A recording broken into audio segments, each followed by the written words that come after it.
오직 예수뿐이네. 그 신계획 다 볼 수도 없고 작은 본 아래 지쳐도 주께 묻기 나의 모든 삶 버티고 견디게 하시네. 9월 첫째 주가 되었는데요. 또 여전히 코로나에 대한 위험은 있지만 또 지혜를 주셔서 또 예배뿐만 아니라 우리의 일상생활이 조금씩 회복되고 있다고 믿습니다. 물론 저 남부에는 허리케인으로 또 많은 어려움이 있고 또 우리 한국도 여러분 소식을 접하시니까 또 비가 하도 많이 와서 또 홍수가 나기도 하고 1년 동안 땀 흘려 열심히 농가를 이루었는데 잃어버리고 이러한 참 어려운 이야기를 들을 때마다 참 마음이 무겁습니다. 하나님의 위로하심, 도움의 손길이 임하기를 우리가 함께 간절히 기도해야 될 줄로 믿습니다. 또 자녀를 두신 학부모님들은 이제 새 학기를 시작하는 가운데 학교 수업이 안전한가, 안전하지 못한가에 대한 염려도 있지요. 우리 EM 멤버 중에는 또 학교에 교사로 있는 분들도 참 수업을 해야 될지 말아야 할지 이런 어려움들이 있죠. 그래서 학생뿐만 아니라 학부모, 또 학교, 교사, 교직원 모두가 어떻게 해야 할지, 물론 대면 수업도 한다, 하이브리드로 한다, 온라인으로 수업을 한다, 여러 가지 이야기가 나와 있지만 뚜렷하게 어떤 것이 제일 안전할지는 아무도 모릅니다. 그러기에 더더욱 하나님께서 지혜를 주시고 안전하게 학교들이 개학될 뿐만 아니라 우리 자녀들이 안전하게 수업에 지장이 없기를 위해서도 기도해 주시기를 다시 한번 부탁을 드립니다. 지난주부터 시작한 예수님의 비유, 그래서 비유를 찾아서라는 연속 설교 시리즈를 오늘 두 번째 함께 여러분과 나누는데요. 오늘 읽은 본문 말씀을 이야기하기 전에 예수님이 이 본문 말씀을 하시기까지 그 배경이 무엇인가를 좀 살펴볼 필요가 있습니다. 지난주에 우리가 천국은 그래서 그 밭에 숨겨져 있었던 보화를 발견하는데 보화를 얻기 위해 밭을 샀다 그랬죠. 근데 마태복음 13장에 보시면 13장의 내용들, 비유가 많이 나오는데 솔직히 마음의 밭이 어떠한가에 따라서 열매를 맺을 수 있고 열매를 맺을 수 없다라는 비유로 시작하십니다. 그래서 우리가 잘 아는 대로 마음의 밭에 대한 비유를 예수님이 설명하실 때 물론 가장 좋은 것이 옥토라고 그랬고 두 번째가 길가라고 그래서 길가는 단단하기 때문에 씨앗을 뿌려도 생명이 거기서 태어나지 못하는 걸 이야기하고 그 다음에 세 번째가 돌밭처럼 돌밭이라 흙이 이렇게 깊지가 못해서 씨앗이 떨어지고 싹은 나지만 그냥 죽어버리는 것. 그 다음 네 번째가 가시, 떨기가 있는 곳이라 그랬어요. 그래서 이러한 가시, 떨기밭이며 돌밭이며 길밭이며 그런 마음밭이라면 아무리 복음의 씨앗이 떨어져도 열매를 맺을 수가 없다라는 이 비유를 예수님이 하십니다. 그래서 이 밭이라는 것이 계속 이어지고 있잖아요. 오늘도 읽은 본문도 주인이 밭을 가지고 있는데 거기에 씨앗을 뿌렸는데 좋지 않은 씨앗이 또 뿌려져서 이루어지는 이 비유의 말씀. 도대체 왜 세상에 여러분 이렇게 다른 마음밭이 있는 것일까? 왜 예수님은 또 자기를 영접하지 아니한 그 사람들을 그냥 그대로 내버려 두시는 것일까?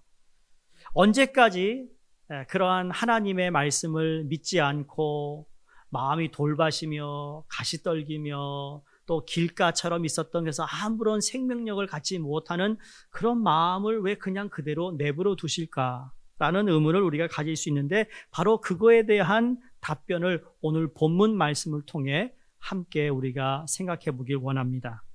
자, 오늘 본문에 보면 어떤 사람이 자기 밭에 나가서 좋은 씨를 뿌림으로 시작이 됩니다. 그러면서 천국을 비유하시면서 이 자기 밭에 나가서 좋은 씨를 뿌렸는데 밤중에 원수가 몰래 와서는 밭에 무엇을 뿌렸다고요? 가라지를 덧뿌렸다라고 성경이 말합니다. 왜 가라지를 뿌리고 갔는지에 대한 설명은 하고 하지 않습니다. 근데 몰래 밤중에 와서 가라지를 덧뿌리고 갔다라는 것을 보아 좋은 의도에서 한 것 같지 않아요. 또 성경에 원수라고 했기 때문에 여러분 주로 원수는 그쵸? 내가 뭐 싫어하는 사람, 별로 원치 않은 사람이 잘 되는 것에 대해서 기뻐하지 않습니다. 모르겠어요. 복수심에 그럴 수도 있죠. 근데 그 당시 예수님이 살고 계신 그 당시에 로마법이 있는데 로마법에는 이런 일을 금지하는 조항을 만들어 놓을 만큼 이러한 일이 간혹 이따금씩 있었다라는 겁니다. 그래서 원수가 뿌린 가라지는 일명 다른 말로 얘기하면 독보리라고 말할 수 있습니다. 말 그대로 그 이삭에는 독이 있다라는 거예요. 그래서 이 이삭을 먹으면 어떻게 되죠? 독이 들어간 이삭을 먹으면 배탈이 나겠죠. 위로는 구토를 하고 아래로는 설사를 할 것이고 심하면 목숨까지 잃는 경우도 있습니다. 그래서 이 독보리는 먹으면 안 되는 거예요. 이 독보리라는 말 그대로 보리와 너무 비슷하게 생겼기 때문에 싹이 트고 자라는 동안에 이것이 독보리인지 보리인지 잘 분간이 되지 않는다라는 겁니다. 근데 언제 이것이 독보리라는 것을 알 수 있느냐면 나중에 이삭이 나서 비로소 그것을 쉽게 구분할 수 있다라고 합니다. 그래서 오늘도 보면 종들이 처음엔 몰라봤어요. 그런데 결실할 때가 되어서 비로소 밭에 가라지들이 많은 것을 알게 되었습니다. 이걸 보고는 종들이 깜짝 놀라서 주인에게 쫓아갑니다. 그리고 주인에게 이야기합니다. 어느새 갑자기 가라지들이 많아졌습니다. 어떡하죠? 그리고 이 가라지들이 어디서 생기는지 알 수가 없네요 라고 말했던 것 같아요. 그랬더니 주인이 금방 알아차리고 뭐라고 하죠? 원수가 그랬구나. 원수의 소행이다라는 것을 알아차립니다. 그래서 28절에 보시면 종들이 주인에게 이렇게 묻습니다. 그럼 주여, 우리가 밭에 나가서 가라지를 다 뽑아 버리기를 원하시나이까? 라고 물었더니 주인의 대답이 29절에서 30절인데 한번 보시겠습니다. 이렇게 답변합니다. 주인이 이르되 가만두라. 가라지를 뽑다가 곡식까지 뽑을까 염려하노라. 둘 다 추수 때까지 함께 자라게 두라. 추수 때에 내가 추수꾼들에게 말하기를 가라지는 먼저 거두어 불사르게 단으로 묶고 곡식은 모아 내 곡간에 넣으라 하리라. 자, 여기까지 여러분 스토리가 어떻게 되는지 아시겠어요? 지금 주인이 얘기한 29절에 30절 말씀 보면 야, 그렇지. 이 가라지는 거두어서 불사르고 곡식은 모아서 곡간에 넣어 놓는다. 이렇게 우리가 이해하고 맞는 우리가 잘 알아들은 이야기예요. 그런데 정확히 이게 도대체 무슨 말씀인지에 대해서는 이렇게 조금 마음이 이렇게 흡족하지 않는 해석일 수 있습니다. 아마 그래서인지 오늘은 읽지 않았습니다만 같은 13장 37절에서 43절을 보시면 예수님이 아주 구체적으로 여기에 나오는 가라지는 뭐며 풀무불은 뭐며 누가 씨를 뿌렸음에 대한 정확하게 우리에게 설명해 줍니다. 자, 37절부터 43절을 여러분이 스크린을 보시던 여러분의 성경을 잘 보셔야 됩니다. 제가 묻는 답에 답을 하셔야 됩니다. 아시겠어요? 제 얼굴 보지 마시고 묻는 답에 성경에 답이 있어요. 절대로 숨어있는 답이 아니에요. 여러분 글자 그대로 나와 있기 때문에 여러분 정신 바짝 차리고 화면으로 예배드리는 분들은 성경 보세요. 자, 여기 좋은 씨를 뿌리는 자는 누구입니까? 인자라고 그래요. 여기 인자는 예수님 자신을 가리킵니다. 자, 밭은 무엇을 가리킵니까? 세상이라고 그랬어요. 좋은 씨는 뭐라고 그랬죠? 천국의 아들들. 그러면 가라지는 무엇입니까? 악한 자의 아들들. 자, 가라지를 심은 원수는 누굽니까? 마귀라고 그랬어요. 또 추수 때는 언제라고요? 세상 끝. 추수꾼은 누굽니까? 천사들. 잘하고 있습니다. 자, 가라지의 운명은 뭡니까? 불에 사는 것. 천사들을 보내시는 분은 누굽니까? 인자라고 그랬어요. 천사들이 이 땅에서 거두어낼 가라지들은 무엇이죠? 모든 넘어지게 하는 것과 불법을 행하는 자들이라고 그랬습니다. 또 가라지들이 던져질 곳이 어디입니까? 풀무불이에요. 그곳에서 가라지들이 보일 반응은 울며 이를 갈미 있으리라 그랬습니다. 그러면 의인들이 갈 곳이 어디죠? 아버지의 나라, 하늘나라예요. 의인들이 받을 영광이 무엇입니까? 해와 같이 빛나리다. 마지막으로 밭의 가라지의 비유를 마감하시면서 예수님이 마지막으로 하신 말씀이 무엇이죠? 귀가 있는 자들은 들을지니라 그랬습니다. 자, 오늘 우리는 밭의 가라지의 비유를 함께 살펴보면서 하나님이 우리에게 지금 무엇을 말씀하시고자 하는가라는 것을 알아야 되는데요. 크게 세 가지를 말씀하고 있습니다. 여기 나와 있는 그대로 첫 번째 뭐냐면 밭에는 곡식도 자라지만 가라지도 함께 자란다는 겁니다. 곡식만 있는 것이 아니라 가라지도 있다고 그랬어요. 자, 밭이 뭐라고 그랬죠? 세상이라고 그랬어요. 세상에는 하나님의 아들들도 있지만 악한 아들들도 있다 얘기했어요. 우리가 살고 있는 이 세상에는 선과 악이 함께 공존하고 있다는 것을 말씀하고 있는데 여기에 비유의 천국의 아들들은 하나님의 자녀를 뜻하고 있습니다. 자, 하나님의 자녀 아니면 하나님의 자녀가 아님이에요. 여러분, 중간은 없어요. 중간은. 하나님의 자녀이든 하나님의 자녀가 아닌 거예요. 구원을 받아 천국 백성이 됐든지 아니면 아직 천국 백성이 되지 않은 사람을 뜻하고 있어요. 아시겠습니까? 우리가 살고 있는 이 세상이 그렇다라는 거예요. 학교를 가도 하나님을 믿고 있는 사람이 있는가 하면 믿지 않는 사람이 있어요. 직장에 가도 믿는 사람이 있고 믿지 않는 사람이 있어요. 이 세상에는, 이 사회에는 하나님의 자녀가 있는가 하면 하나님이 자녀가 아닌 사람들이 있다라는 거죠. 우리가 그걸 잊어버리면 안 되는 겁니다. 그들이 하는 일이 무엇인가 그런데 자, 여기저기를 오해하지 않기를 바랍니다. 하나님의 자녀가 아니라 다 이런 나쁜 짓을 한다는 얘기는 아닌데 이 사단이 무슨 일을 하느냐 하면 어떻게 하든지 믿는 자들을 괴롭히는 일을 하는데 그것이 환경이 되었던 어느 사람을 통해서든지 하여간 두 가지를 한다고 오늘 말합니다. 41절에 가라지는 곡식들을 넘어지게 하고 두 번째 불법을 행하면서 곡식들을 괴롭힙니다. 넘어지게 하고 괴롭게 합니다. 요한복음 10장에 보면 예수님이 나는 이 땅에 너희를 위해 생명을 주게 왔고 풍성한 삶을 주기로 왔다라고 말씀하세요. 근데 그 말씀을 하기 바로 전에 이 마귀는 도적자라고 그랬어요. 그래서 우리 것을 훔치고 우리를 죽이고 그리고 멸망시킨다고 그랬거든요. 그러니까 우리를 넘어뜨리고 괴롭게 하는 이 원수, 예수님의 원수, 이 마귀가 그런 짓을 한다는 겁니다. 자, 그런 일을 우리가 당할 때마다 우리는 어떡하죠? 하나님을 찾습니다.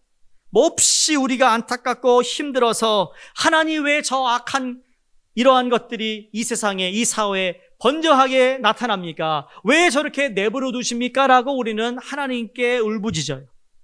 왜 당장 처치하지 아니하십니까? 언제까지 내버려 두시겠습니까? 라고 우리가 하나님께 하소연할 때마다 오늘 본문에 보니 주인이 뭐라고 그랬습니까? 다 너희를 위해서니라. 가지를 뽑다가 곡식을 다치게 하면 안 되니 내버려 두어라. 그러나 추수 때까지 그대로 자라게 두어라라고 말씀합니다. 왜 주인이 가라지를 즉시 뽑지 않는다고요? 누구를 위해서? 곡식을 위해서. 그 곡식은 누구죠? 하나님의 자녀들 때문이라는 거예요.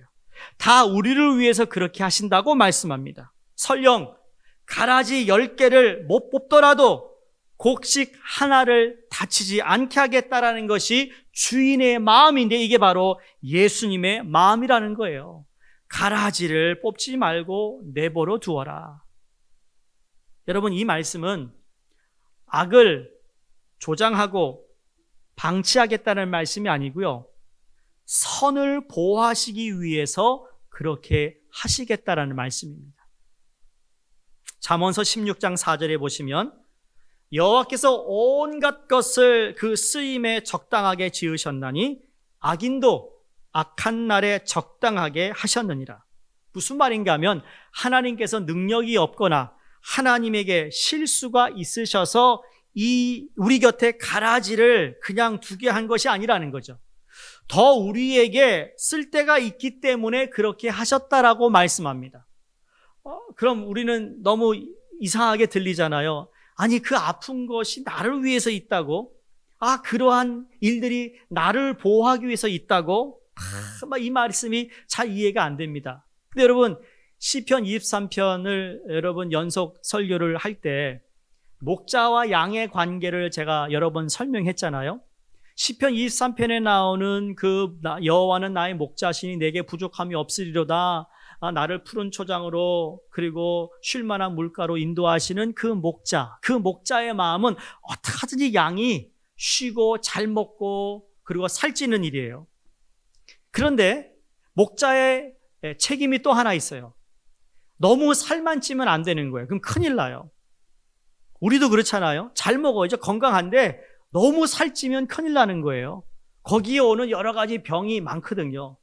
자, 그래서 푸른 초장에서 잘 쉬고 좋은 풀을 먹게 하고, 그 다음에 해가 지면 그때마다 목자가 양들을 데리고 그날 이제 저녁에 잠을 자야 하니 우리에 넣습니다. 우리에 넣어요. 보호하는 거죠. 근데 보호하고 이렇게 딱 우리에 넣으면 이 양들이 배가 부른 채 뭐 할까요? 밤이 됐으니 그냥 잔다는 겁니다. 그런데 양에게는 그렇게 배가 부르게 먹고 자면 안 된다는 거예요. 큰일 난다는 거예요.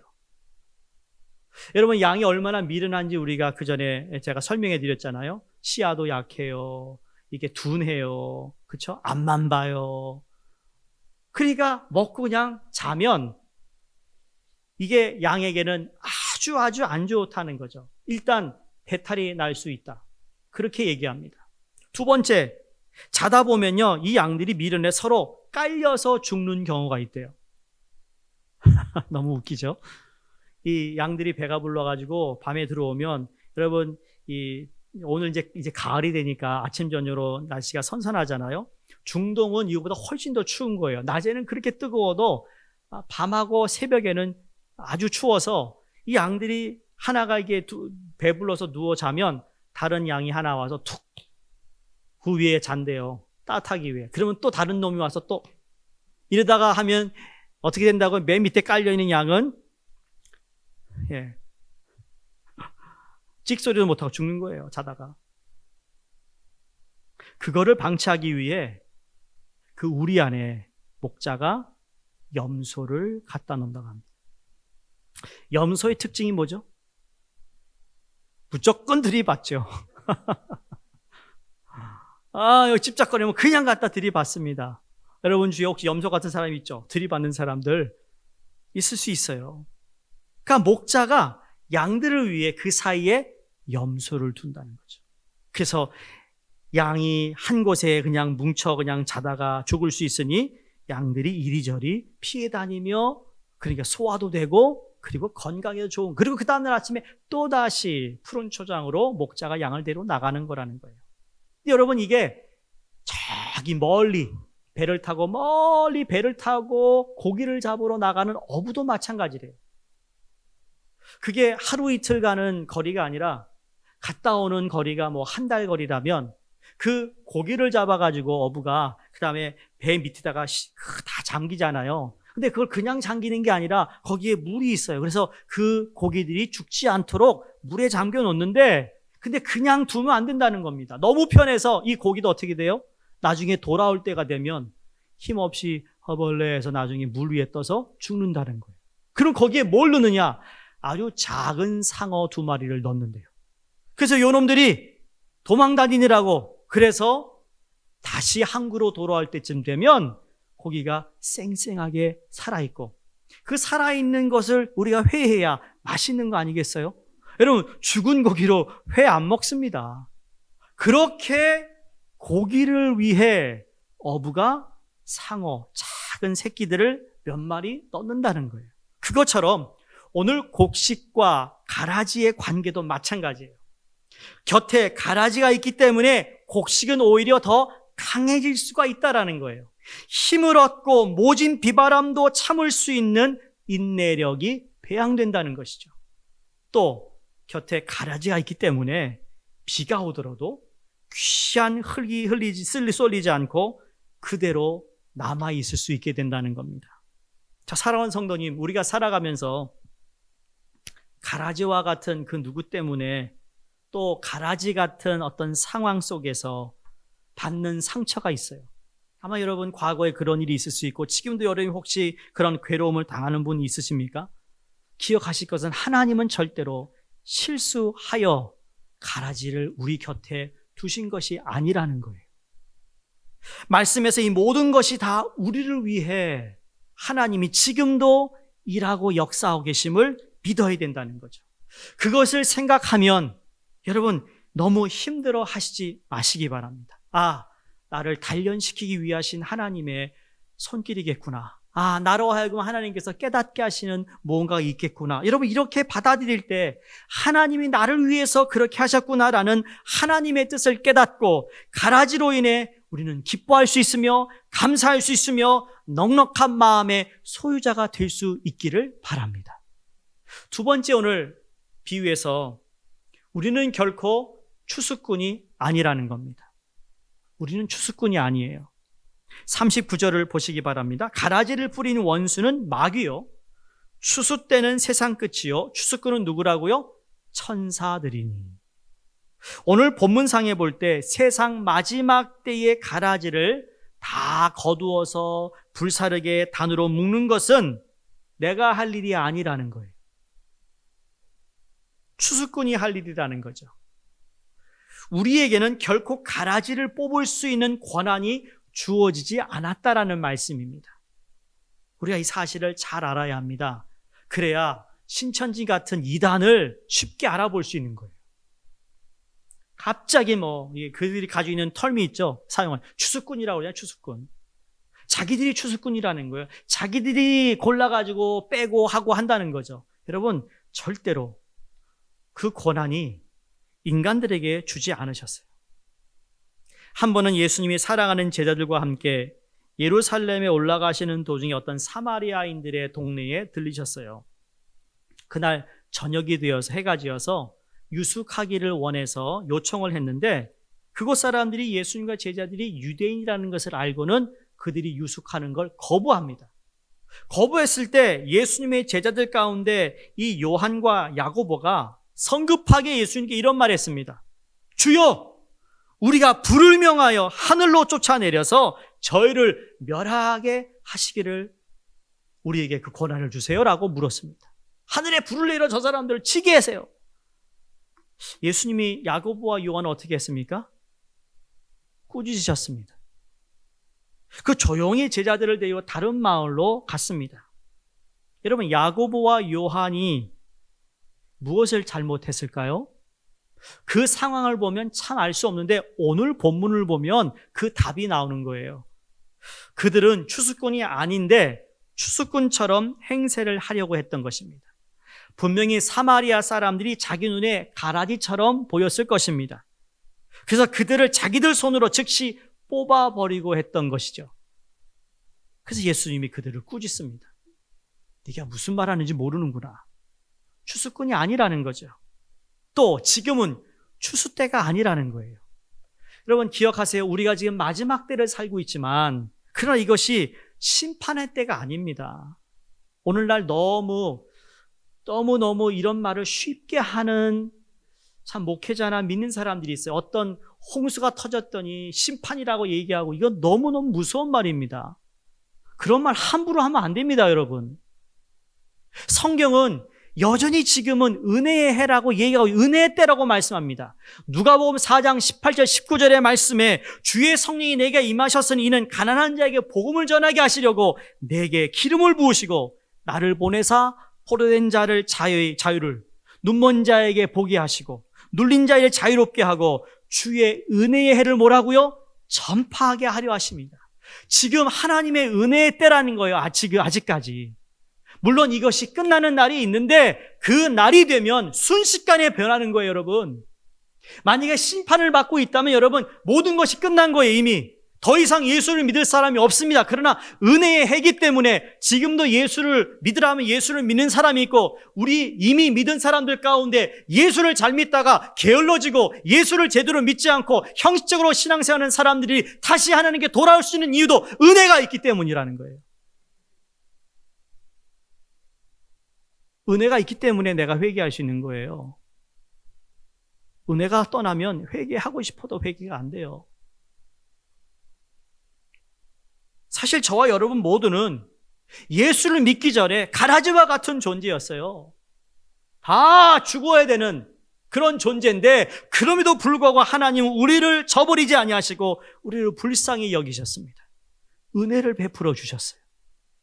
예수 믿고 의롭게 하시고 가라지와 같았던 과거의 모든 삶을 청산케 하시고 이젠 곡식의 삶, 하나님의 자녀의 삶을 살도록 우리를 만들어 주신 거라는 거죠. 여러분 곁에 가라지와 같이 보이는 사람이 있으세요? 사실 우리는 그들을 뽑을 권리가 없어요. 여러분 그런 권리 없어요. 그들을 쉽게 정죄하고 심판할 권리도 없다라는 겁니다. 예, 그 사람 때문에 마음이 아프셨고 상처를 받았고 할지라도 우리는 정죄하고 심판할 권리가 없다고 말씀합니다. 우리가 할 일은 그럼 무엇입니까? 그들을 위해 기도하는 거라는 겁니다. 왜? 그들도 우리와 마찬가지로 가라지와 같은 삶을 빨리 성산하고 예수 그리스도 안에서 곡식의 삶을 살기를 바라면서 그들에게 사랑을 베풀며 그리고 그들을 위해 우리가 중보할 수 있는 것은 해야 한다는 것이죠. 인간이니까 왜 그런 마음이 안 들겠어요? 야고보와 요한같이 그런 마음이 왜 안 들겠어요? 왜 저렇게 그냥 내버려 두시는가?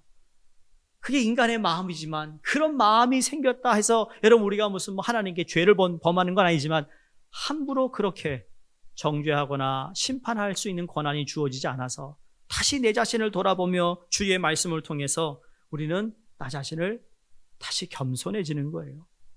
그렇지, 나도 저랬었지.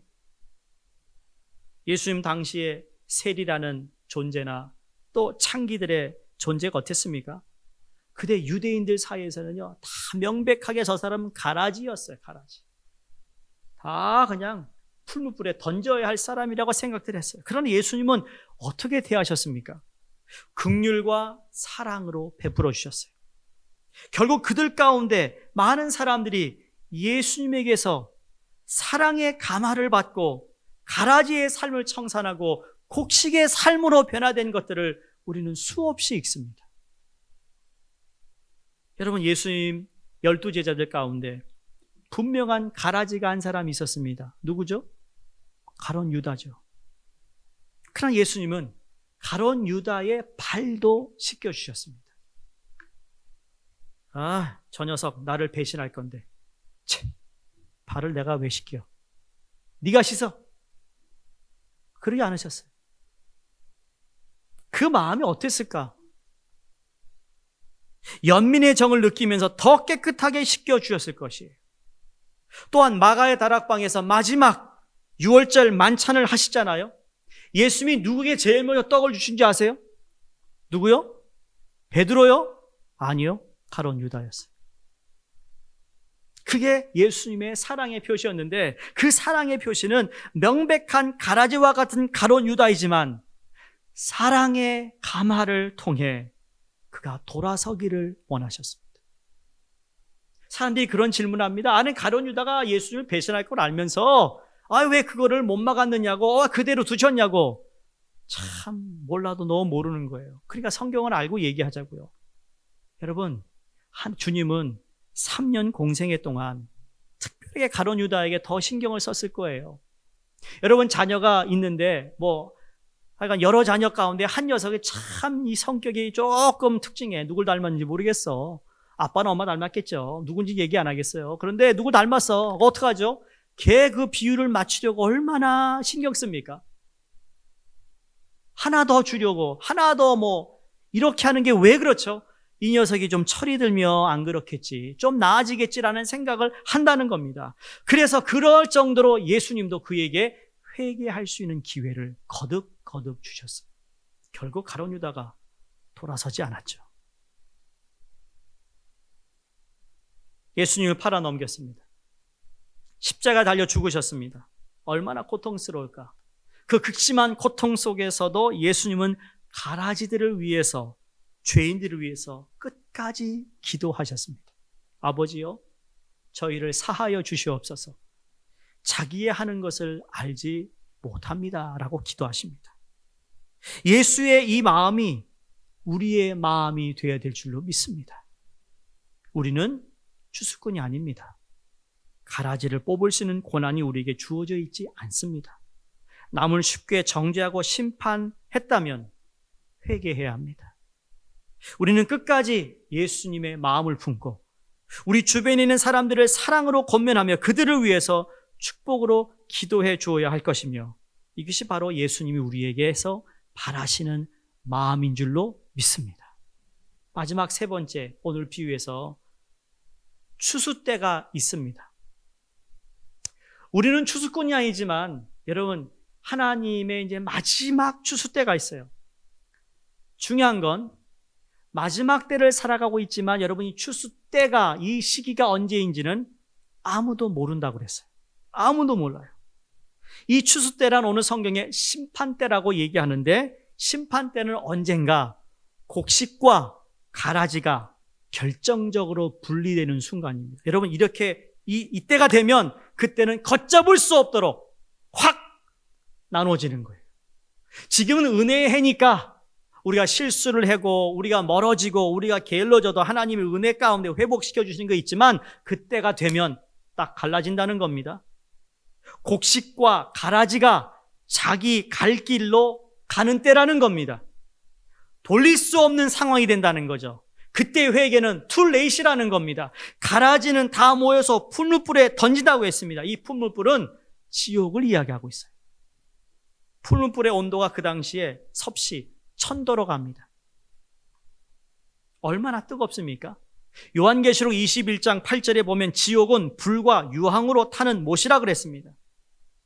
여러분, 근데 가장 고통스러운 건 뭔가 하면, 지옥이 왜 그렇게 가면 안 되는 것이냐면 거긴 소망이 없기 때문이에요. 여러분, 우리가 코로나로 이렇게 어렵지만 그러나 소망을 두는 데가 있잖아요.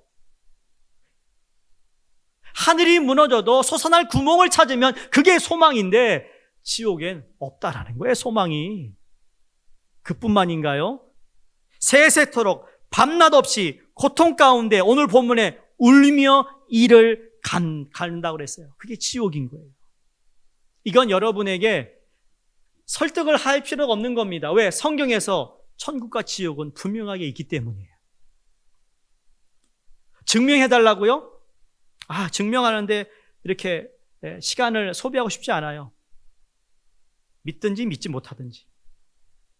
그러나 성경에서는 분명하게 그걸 우리에게 말씀해 주고 있어요. 자, 그렇다면 곡식들은 어떻게 되죠? 하나님의 곳간에 들어간다고 말씀합니다. 하나님은 실수하는 법이 없으십니다. 그 말은 결코 한 알갱이도 땅에 떨어지는 법이 없다라는 겁니다.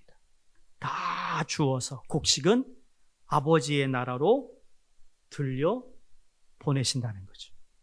그곳은 빛과 사랑이 충만한 곳입니다. 그곳에서는 의인들은 위로를 받으면서 오늘 본문에 보면 해와 같이 빛나고 영광을 누린다라고 말씀합니다. 성도님들,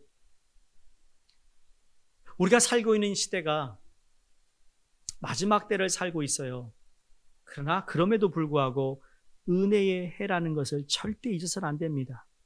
내가 오늘 주님께 나올 수 있는, 그런데 그때가 오는데 그때는 순식간에 곡식과 가라지가 갈라지는 그 날이 오기 전까지 우리가 어떻게 살아야 되는지를 우리 본문에서 말씀해 주고 있습니다.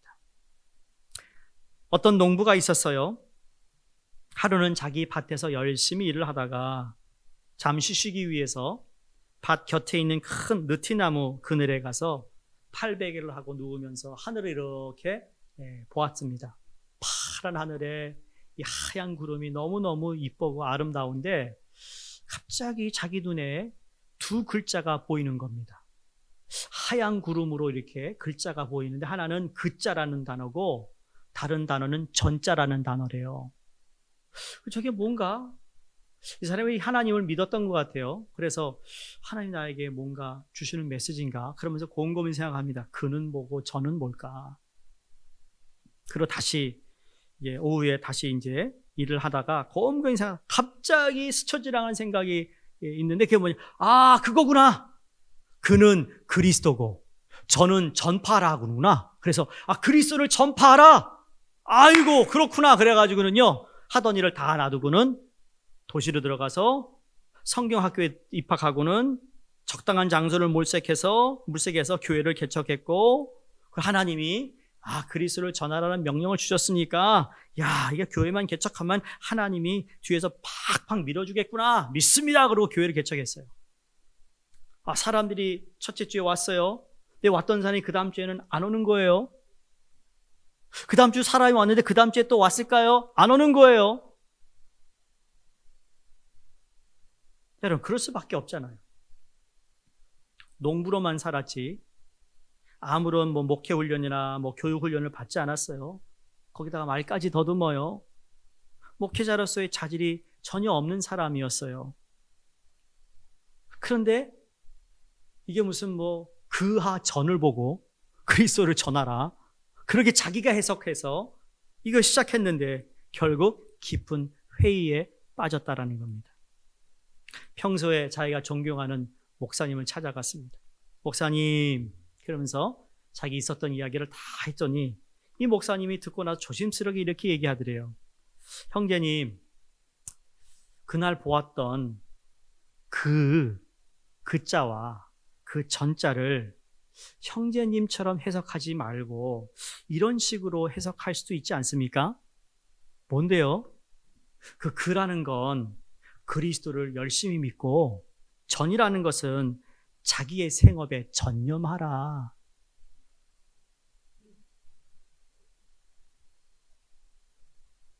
그제야 농부는 자기의 성급했던 판단과 경솔함을 뉘우쳤다는 겁니다. 다시 고향으로 돌아가 자기가 평소에 늘 잘하고 있는 천직으로 생각하고 있었던 그 일을 감사함으로 다시 열심히 농사를 지으며 하나님을 잘 믿었다는 이야기예요. 성도님들, 주님은 이 세상 가운데 우리를 심으셨어요.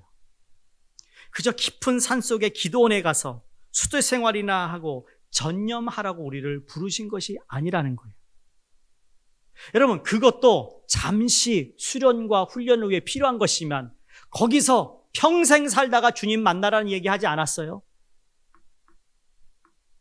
예수는 우리에게 이러한 주옥 같은 말씀 가운데 너희는 세상 가운데 빛과 소금이라고 말씀하셨거든요. 물론 우리 주변에 가라지들이 많이 있습니다. 때로는 가라지들 때문에 괴로움을 당할 때가 있어요. 가라지가 어느 대상일 수도 있고 가라지가 어떻게 보면 오늘 이 코로나일 수도 있어요, 여러분. 내가 살고 있는 삶 가운데 벌어지는 나로 하여금 너무나도 힘들게 하고 낙심하게 하는 그런 일들이 코로나 때문에 발생하는 일이 있어요. 그러나 여러분 기억하실 것은 그것 때문에 우리는 더더욱 그리스도를 잘 믿어야 하며 더더욱 내게 허락하신 삶에 그것이 어떤 모습이든 전념하며 살아야 된다는 거예요. 여러분, 도망간다고 해결되는 거 아니에요. 도피하는 것이 답이 아니라는 거예요. 왜? 이 세상에 곡식도 심고 그러나 가라지를 그대로 두시는 이유는 또 알아요? 이 가라지들이 우리 곁에 있기 때문에 우리의 신앙이 그만큼 순수해지고 빛나는 것이라는 거예요. 우리 곁에 가라지들 때문에 우리의 신앙이 더욱더 연단받는다는 것이죠. 아울러 내 곁에 가라지들이 있기 때문에 내 사명이 더욱더 귀하고 빛날 수가 있는 것이에요. 하나님이 다 아세요. 근데 그 상황에서 내가 하나님 앞에 어떻게 내 자세를, 어떠한 마음으로 여전히 내게 허락하신 삶에 그리스도를 바라보며 그리스도를 전념하며 내게 주어진 삶에 최선을 다하고 살아가느냐가 중요한 것이죠. 여러분, 그러다가 추수 때가 될 때 주님은 그 곡식을 거둬들이시는 거예요. 마지막 때가 됐다고 이거 버리고 저거 버리고 예수 믿으러 전도하고, 여러분, 전도는요 살아가면서 늘 하는 게 전도예요. 모든 거 다 청산하고 전도하러 나가는 사람, 오늘날 그렇게 기독교를 생각하고 해석하고 신앙생활하는 사람들이 간혹 있는데 그렇지 않아요.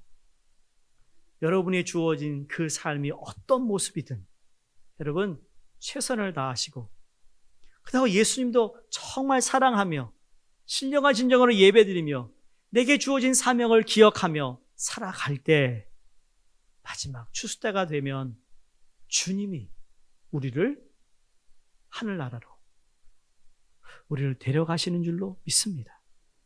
하나님의 나라에서 해와 같이 빛나게 될 그날을 바라보면서 이 세상 가운데 주님이 우리에게 주신 사명에 매일매일 매 순간순간 충실할 수 있기를 주의 이름으로 축원드립니다. 기도하겠습니다.